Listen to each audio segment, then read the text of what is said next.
quoi que l'on entreprenne, quoi que nous fassions, quelles que soient nos actions,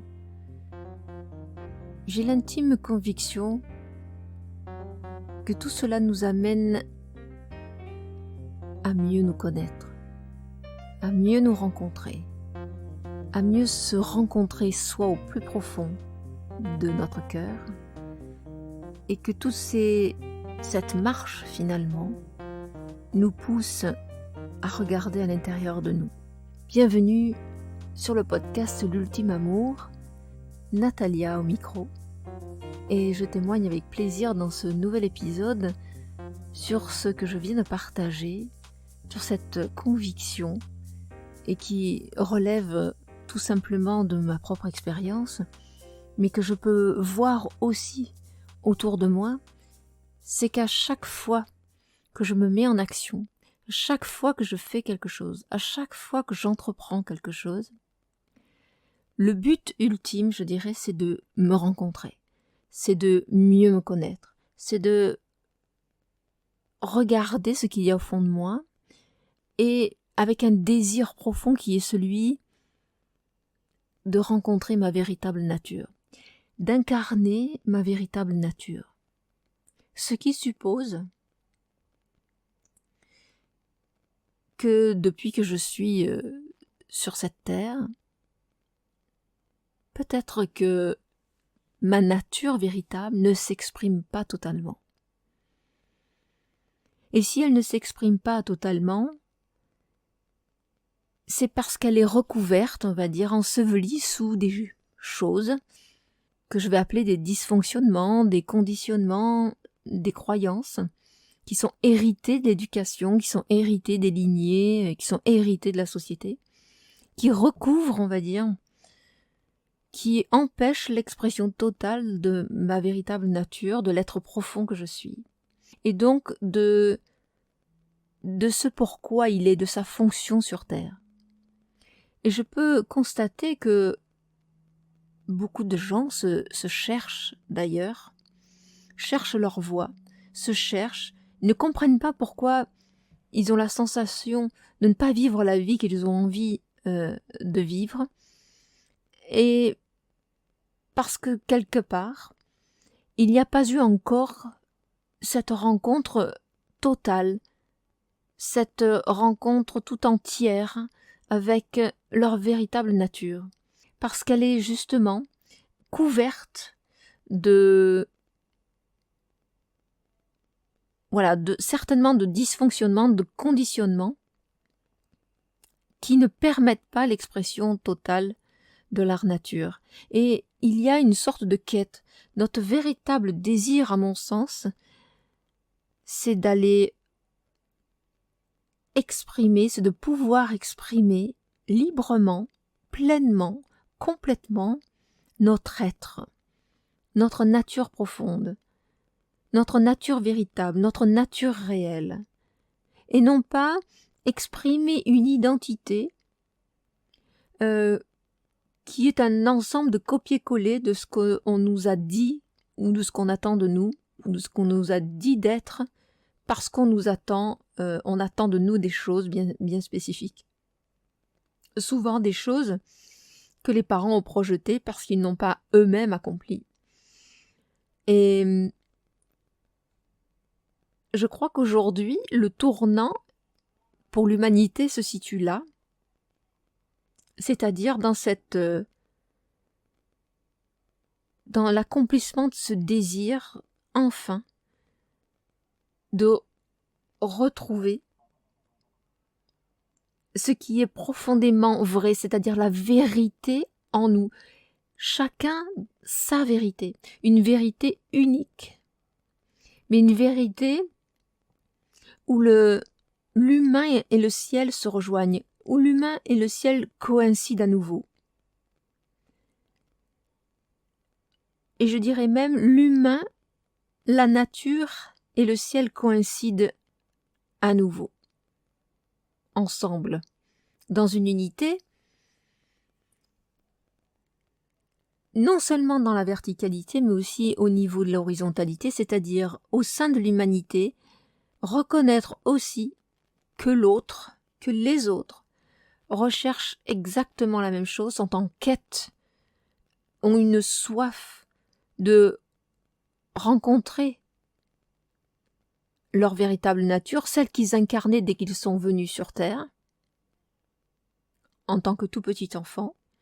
Ils incarnaient cela, nous incarnions déjà cela, sauf que nous avons été comme déviés, détournés, et c'est pour ça que aujourd'hui, il y a tant de gens qui cherchent, ou en tout cas qui ont cette soif de retourner à l'intérieur d'eux-mêmes, aller recontacter leur vérité, recontacter ce qui est vrai, ce qui correspond à leurs valeurs, leurs hautes valeurs qui ne sont non négociables, à mettre des mots dessus, à être écoutés et entendus pour ce qu'ils sont là où ils sont.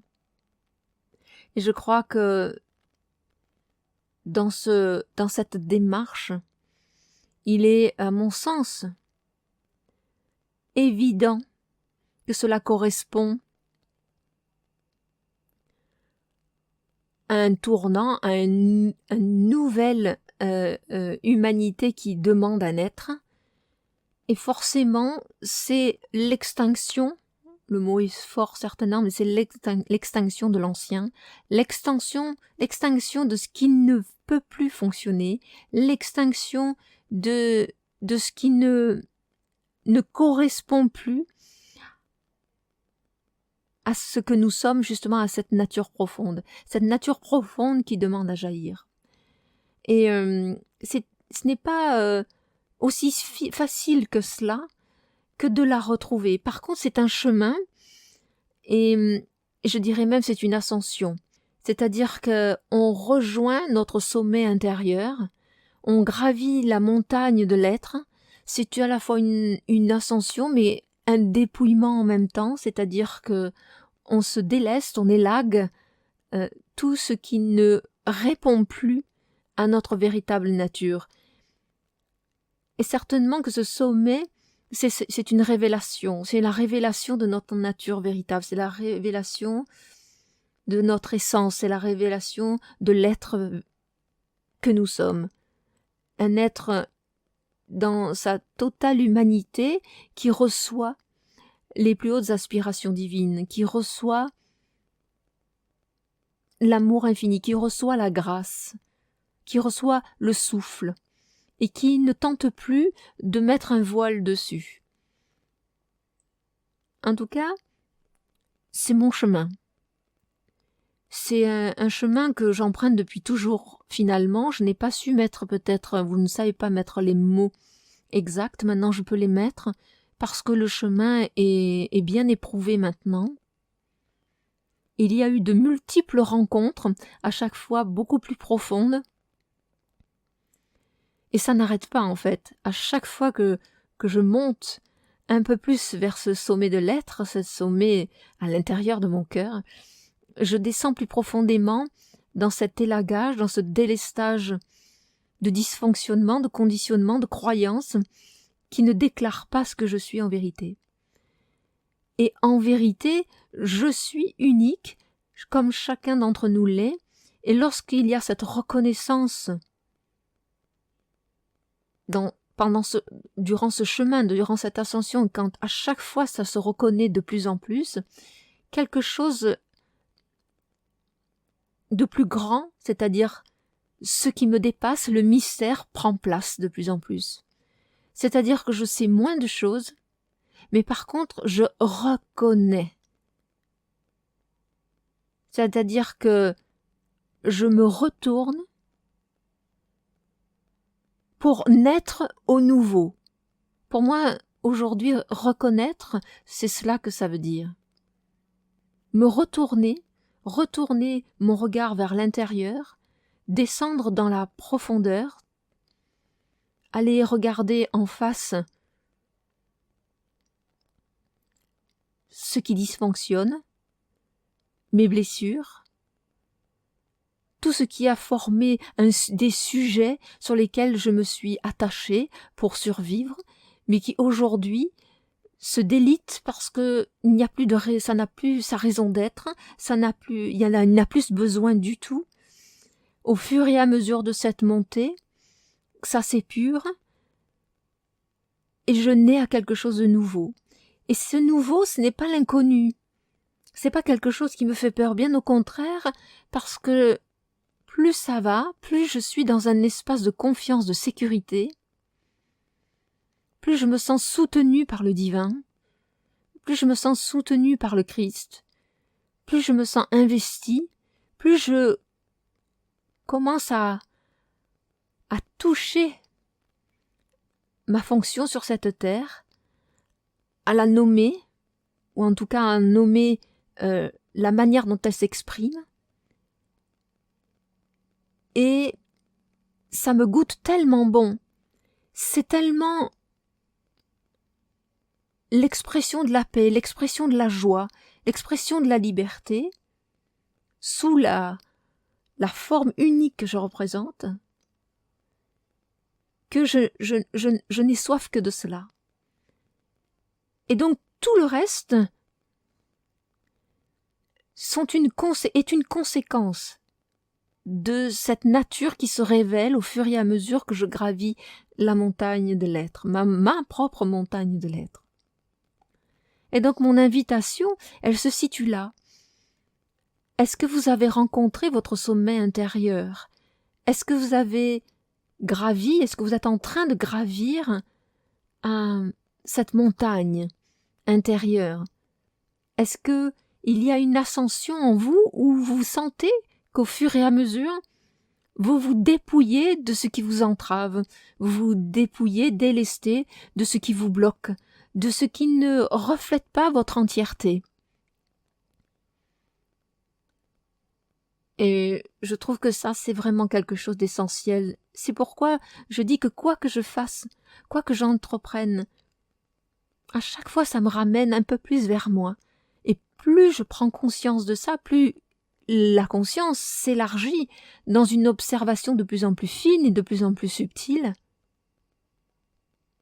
où tout ce qui semble, tous ces petits rouages qui semblent, on va dire, être grippés, ou ces bâtons justement dans les rouages, ces grains de sable, sont vus de plus en plus rapidement, et il n'y a plus besoin d'investiguer dans le passé, d'aller comprendre la raison, etc. Non, la conséquence, c'est-à-dire ce que je vis, eh bien, est vue depuis un autre endroit, est vue depuis un endroit beaucoup plus profond, qui regarde, qui observe ce qui se passe en surface,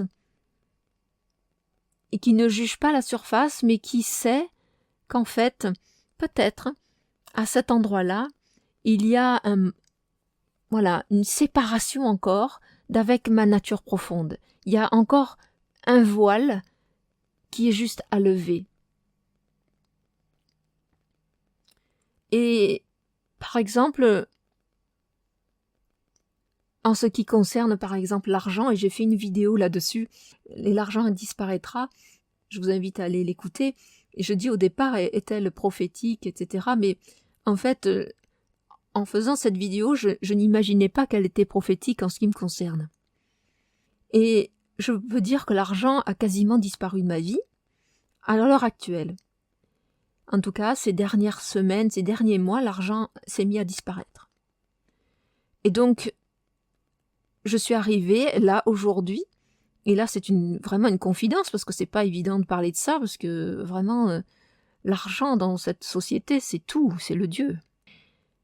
Alors, j'en ai pas fait un Dieu, mais j'en ai fait un sacré sujet. Et un sacré sujet, pourquoi? Parce qu'en fait,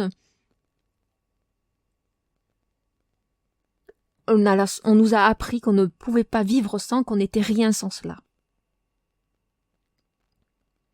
Et ce qui est certain, là, aujourd'hui, c'est que, avec cette vidéo que j'ai fait début d'année, je crois, c'était en janvier, il me semble, quelque chose comme ça, je prophétisais ce qui est advenu aujourd'hui. Aujourd'hui, toutes les sources de revenus, en ce qui me concerne, se sont taries. C'est-à-dire que j'arrive aujourd'hui, je n'ai plus d'argent. Il me reste 10 euros. Et jusqu'à ce que j'en ai plus, finalement, je voyais cette peur de manquer. Elle était quand même assez vissée en moi. Et quoi que je fasse, quoi que j'entreprenne, quels que soient mes actes, quoi que je pense, ça n'a pas fait bouger d'un iota cette situation. Comme si quelque chose de plus puissant que moi disait « Maintenant tu vas aller jusqu'au bout. Maintenant tu vas aller traverser le truc. » Et je suis allée traverser ça finalement. Ça s'est fait tout seul. Jusqu'au moment, et assez récemment d'ailleurs, je me suis aperçue que je n'avais plus peur. En fait, c'est même pas que je me suis aperçue que je n'avais plus peur, c'est la peur s'est évanouie. La peur n'a aucune consistance. La peur de manquer d'argent n'a aucune consistance. N'a pas de substance en elle-même. Elle a de substance tant que je suis attachée à un résultat, à un revenu, à un compte en banque, à des rentrées, à l'idée que peut-être je puisse manquer. Mais lorsque l'on vit l'absence d'argent, et je dis bien l'absence, ça ne veut pas dire le manque, mais l'absence, il n'y a plus aucun manque et il n'y a plus aucune peur. Ça, c'est ce dont je peux témoigner. Et aujourd'hui, enfin en tout cas, j'ai fait un choix qui m'amène aujourd'hui, et parce que je n'ai plus d'argent, je me suis orientée encore plus profondément à l'intérieur de moi, en me disant, mais qu'est-ce qu'il y a profondément, une valeur ultime dans mon cœur. Et c'est la voix du Christ. C'est l'ultime amour. C'est les accompagnements spirituels que je propose. Parce que cette voix, c'est cette voix-là qui nous permet de dévoiler, révéler enfin notre véritable nature. Cette voie du dépouillement, cette voie où on met fin petit à petit, pas après pas, à tout ce qui ne déclare pas notre vérité unique, à ce qui ne déclare pas notre unicité. C'est-à-dire que,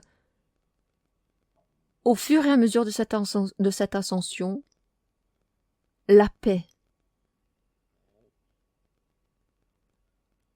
refait surface. La joie refait surface. Parce que dans mon choix, dans mon oui, à laisser ma nature véritable s'exprimer, il n'y a pas d'interférence. Je ne permets pas d'interférence. Ma foi est totale là-dedans. Et je sais que lorsque je demande, dans la grâce et dans le nom de Yeshua Christ, de me guider, sa présence est toujours là. Je sais que ma demande est exaucée. Et ça va passer par plein de façons différentes, par des prises de conscience, par des reconnaissances, et qui me permettent à chaque fois plus profondément d'accentuer ce oui, d'approfondir ce oui et de cheminer. Et je peux même dire que maintenant je suis portée. Ce n'est plus mes jambes qui gravissent cette montagne, qui retournent vers la vérité de mon cœur. Je suis portée. Et ce n'est plus une question d'argent. Et l'argent n'est plus un sujet. C'est une conséquence. Alors, je n'ai aucune idée de quand et comment cela va se manifester, Mais ce que je sais profondément, c'est que je reconnais au fond de mon cœur, c'est que je suis tellement aimée de Dieu, du Christ, que je suis portée. Et aujourd'hui, ma fonction sur cette terre, dans ce monde, c'est d'accompagner les personnes qui ont soif de retrouver leur véritable nature et d'être cette personne disponible à l'écoute pour restaurer ce lien avec les personnes qui font la démarche d'aller véritablement rencontrer leur vérité et donc de traverser les voiles et d'élaguer leur dysfonctionnement, leur conditionnement, leurs croyances. Je suis cette écoute. Je suis disponible et dans le sens de dynamiser leur potentiel de guérison.